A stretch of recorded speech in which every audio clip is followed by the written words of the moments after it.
Thank you very much, Convener. A pleasure to be with you as always. We had an amendment last time about this proposal, and we have an amendment again. There's a number of matters of substance within this report. We would have preferred to have fewer recommendations and more detail on them as we outlined previously. So there were benefits to this report, but there also were, I think, to be fair, limitations to it as well. Prioritisation is key, as we've said, and we have seen prioritisation coming back from the City Council. The recommendations which we are going forward is fewer than what was previously proposed, and that is correct because we have a limited budget and we have limited resources, so we need to do the most with what we've got.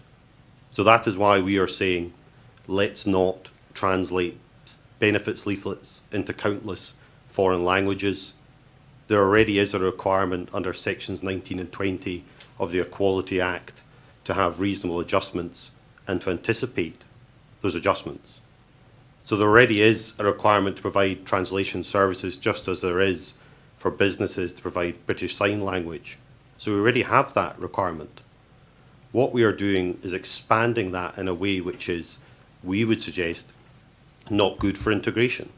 We are baking in a disadvantage to our system so that we are saying we have state benefits, but we're going to translate these leaflets into countless foreign languages, rather than saying we are going to provide the minimum legal requirement, which is all about supporting English as the gateway to work, the gateway to building yourself within our community, because that is what it is.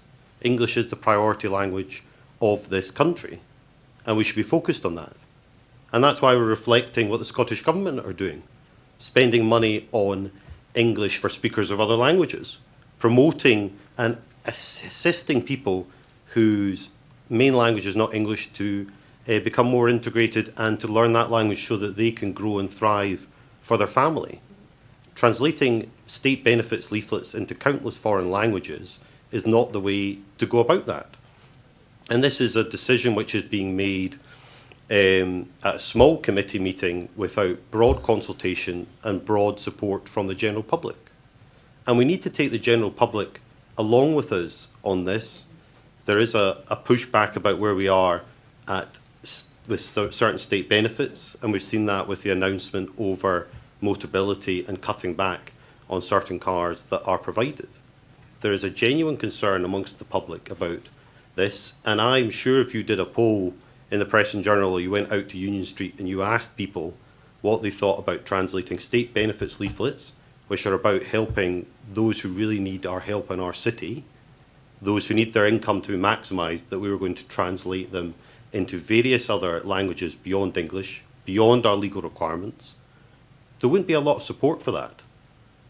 So we do need to reflect the public mood. We need to reflect that we need public support for our state benefits system, and that's why we're reflecting the Scottish Government view that we should be, yes, helping people to access English learning and prioritising English learning, but not translating our state benefits leaflets into countless foreign languages.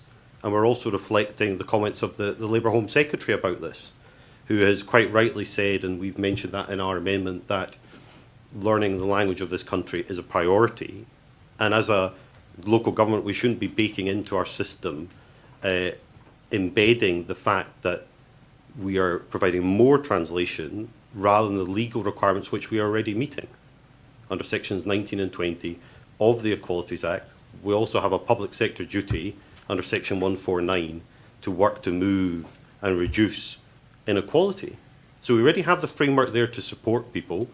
And I think these statements that this is a pet hate is just so far removed from reality. We want to help people to get on in life, but we believe that that is not achieved by embedding in a disadvantage, by making it easier not to learn English. We should be prioritising English learning, but we also have the resources there to assist people under our legal duties.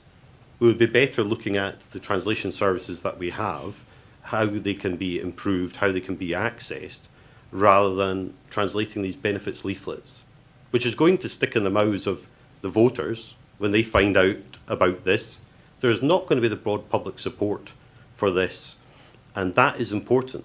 We need to take the public along with us when we're making these changes, and to do so without real consultation, real consideration about what we're doing, when we should be focusing on integration, all as part of a report which had so many recommendations, and this one is why we're focusing on it.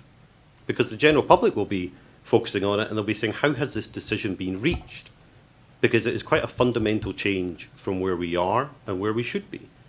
So that is why, Convener, we are aligning ourselves with the Scottish Government and the Home Secretary on this point that English is the priority language of this country.